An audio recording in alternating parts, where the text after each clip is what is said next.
Ahoy! You're tuned in to Fancyfree Philosophy. Our state-of-the-art toaster is broken here at Fancyfree Studios, so the crew and I are recording this with a graphing calculator, hence the subpar audio quality. Anyway, this is the current events show, Fancyfree Times.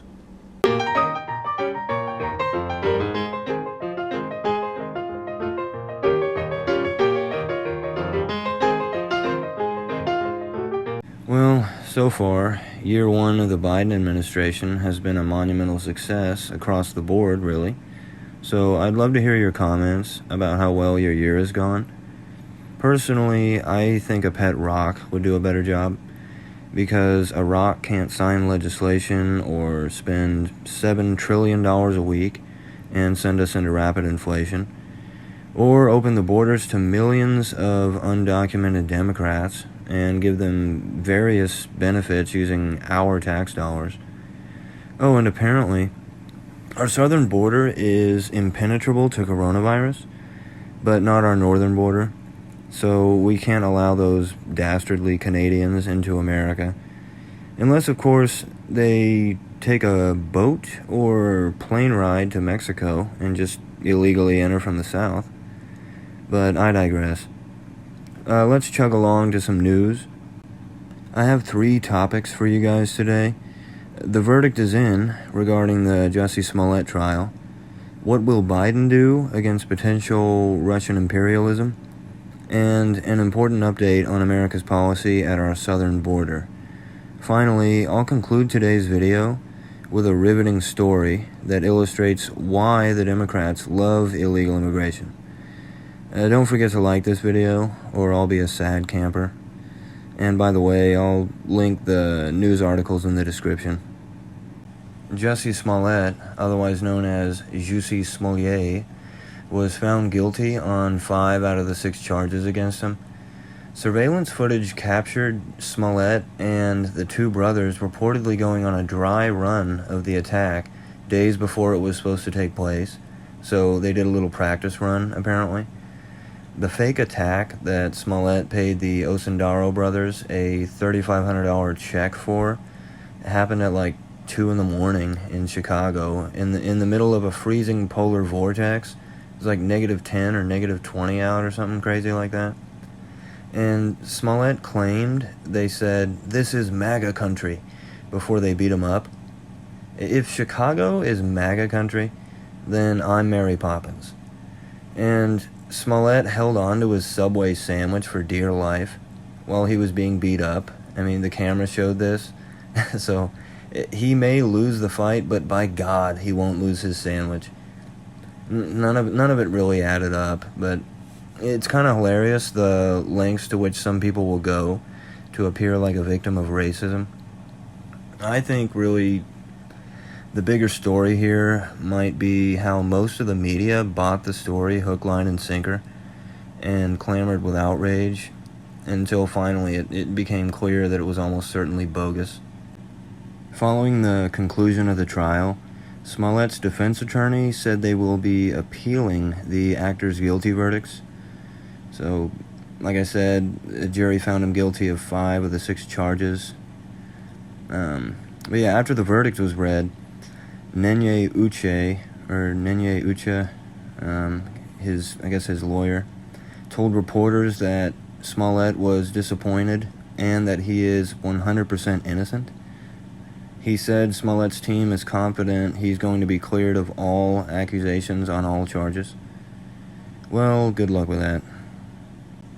Really, this is just a higher profile incident that's part of a broader phenomenon in America over the last few years, where people fake hateful incidents and crimes against themselves to get attention as a victim of racism, such as drawing N-words and swastikas or KKK on their own private property, like a door, their driveway, garage door, their locker, and so on. There's been dozens of these types of incidents over the last several years. Anyway, in my opinion, this Smollet story is a bit of an amusing distraction from more pressing political and cultural issues. This next story will be pretty brief. Essentially, Russia has built up a military presence near the Ukrainian border of about 100 to 150,000 troops.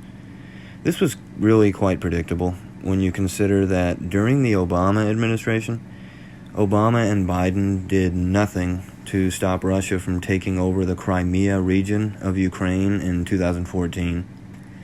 By the way, Trump gave a good deal of weaponry to Ukraine to help them fight off Russian imperialism while he was president, yet somehow Trump was Putin's puppet.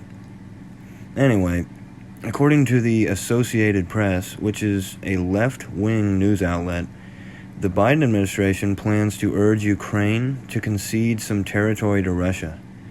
So I suppose they hope it will help avoid an armed conflict if Ukraine just gives up some territory and tries to appease them.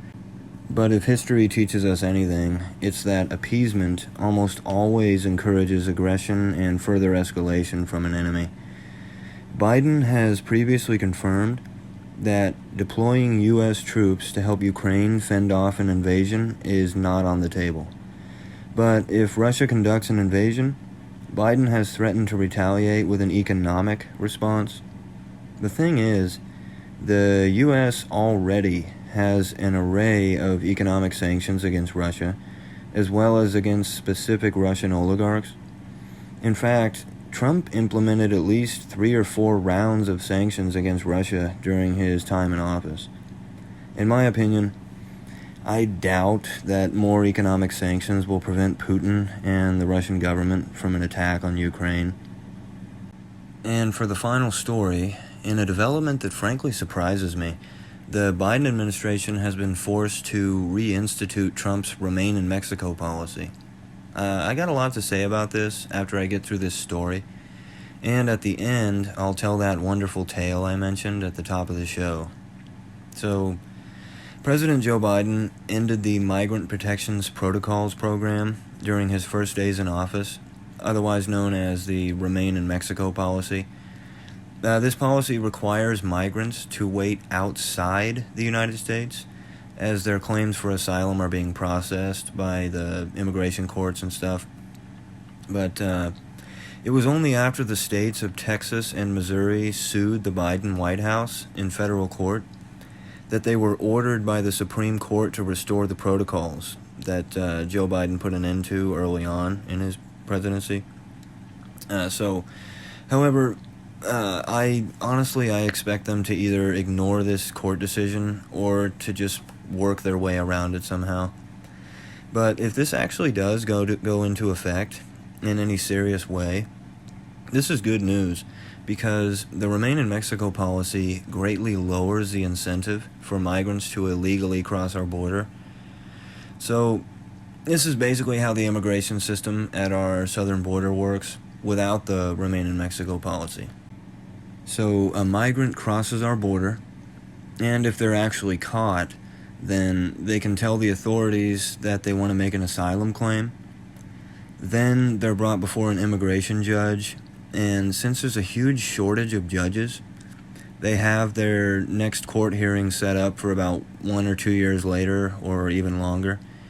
Then they're just released into the country, and almost all of them have no legally legitimate asylum claim, but that really doesn't matter, because well over 90% of these migrants never actually show up to the court date regarding their claim.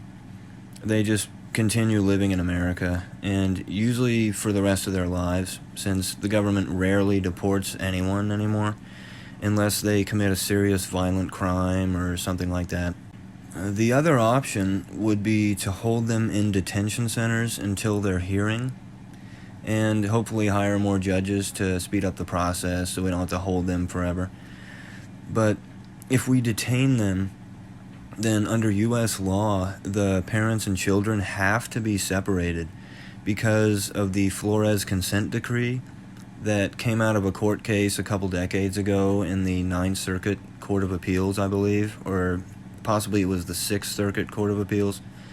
So Trump didn't separate families. It was actually Democrat-appointed judges who created those legal rules years ago. Like I said, it's called the Flores Consent Decree. And maybe I'll talk about that in another show. But basically, you can either let illegal immigrants loose and just hope they show up to their court date, which about 95% of them don't, or you can detain them until their hearing, which means legally the families have to be separated. Because Democrat-appointed judges wanted to make it unpalatable to stop illegal immigration, so they just made them legally have to separate the families because they knew it would look bad and PR-wise. But Trump created this third option, the Remain in Mexico policy. So after that policy went into effect, the migrant encounters at the southern border dipped to a low of 16,000 for the month of April 2020. Since illegal migrants were not being let loose into America, so they could just never show up to court for their asylum claim, and instead they were being held in Mexico until their court hearing, their incentive to illegally cross the border was greatly diminished, like I mentioned earlier.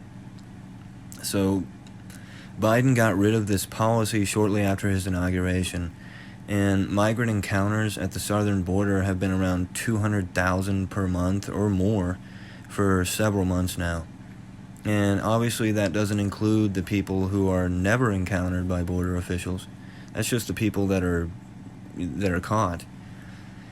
So also, to give you a few more figures here, in fiscal year 2020, which runs from October 1st, 2019 to September 30th, 2020, there were 646 migrant encounters. But in fiscal year 2021, so October 1st, 2020 to September 30th, 2021, there were 1,956,000 migrant encounters. Now, I'm sure some listeners are bored by facts and figures, but I want to provide you guys with facts that you can use yourselves, something more than my brilliant opinions and cunning remarks. Basically, the only border program these corrupt liars have been running for the past year has been to allow and even assist millions of people from 150 different countries to illegally break into America through our southern border and then transport them in buses to all corners of the country. Obviously, a big reason why they're doing this is that they see these people as future Democrat voters, undocumented Democrats, if you will. But there's another reason that I'm not sure I ever heard anyone talk about. So, even if 0 of these millions of people ever cast a ballot in their entire life, it still helps Democrats win elections. And I'll tell you how. So, why do you think they have sanctuary cities and counties? To cheat their way into getting more Democrats in office. So, deep blue areas are the only places that can withstand the political backlash against making an area a sanctuary for illegal aliens. Congressional districts within each state are mapped out to have roughly the same population in each district, and since the Democrats obstructed President Trump's effort to include a citizenship question in the census, these population numbers include non-citizens. I'll illustrate this Democrat strategy for power with a story. I made up a fictional state just to make this easier. So, once upon a time, in America, there was a state called Happyshire. Now, Happyshire is a state with 10 federal congressional districts that typically elects 5 Republican congressmen and 5 Democrat congressmen to the House of Representatives. But within a deep blue district, there is the city of Democratsburg, which decides to become a sanctuary city. So now, thousands of illegals from hundreds of miles around decide to move to Democratsburg to avoid deportation and various other nasty, incompassionate, systemically racist policies. So, within a few years, thanks to waves of Hondurans, Guatemalans, Mexicans, and other non-citizens taking the long journey to live in Democratsburg, all kinds of new restaurants pop up with plenty of exotic cuisine and health code violations, but most importantly, the city's population climbs faster than anywhere else in the great state of Happyshire. So now this deep blue city and region has enough population for 2 congressional districts instead of just 1, which makes Happyshire a state with 6 Democrat congressmen and 4 Republicans in the House of Representatives, instead of the previous 5-5 split. And many Happyshiridians are quite unhappy about it, but there's nothing they can do except vote for and hope for a government that will finally finish building a wall across the southern border and actually enforce immigration law before their civilization collapses from within. Will they succeed? Or will they become freedom-seeking pioneers and founders of new Happyshire in a faraway land? Tune in next week to find out. The end. Well, I hope you enjoyed that riveting story, and that's the end of our show today as well. To help this channel grow and reach more people, you can like, comment, share this video, and subscribe to the channel. I appreciate it. Thank you guys for listening, and have a glorious day.